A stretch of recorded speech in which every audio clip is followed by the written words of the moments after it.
Pozdravljeni, že veste, kje boste 20. aprila. Če ste vodja ali lastnik, direktor podjetja in bi radi kaj vložili še v svoje vodje, da bi bili bolj učinkoviti komunikatorji, potem se nam pridružite. V Ljubljani, v prostorih Trgovinske zbornice Slovenije, v dvorani D se dobimo ob 8:30. Več o vsebini, meni kot predavateljici, načinu dela, imate tudi na naši spletni strani, pod tem videom samo kliknete na povezavo o vsebini in tudi povezavo na prijavnico. Za začetek, o čem bomo takrat govorili? O marsičem, kar lahko izboljša delo vašega vodje, oddelka, službe. Tudi o tem, kakšna je na primer razlika med vodjo, ki mora zaznavati težave in probleme in razlike med obojim, torej s težavami se mora znati soočati, probleme mora znati reševati, in zunanjim opazovalcem.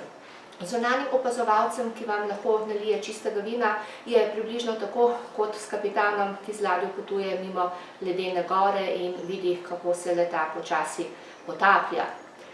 Prebivalci te ledene gore morajo seveda razloge za to, da je prostora za njih vse manj, najti sami. Zunanji opazovalec jih lahko na težave in probleme samo opozori.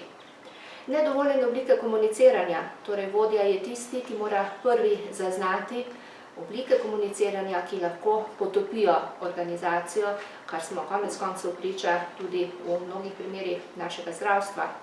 Kaj so nedovoljene oblike? Obliki pršic, obliki morskih psov, kako jih reševati?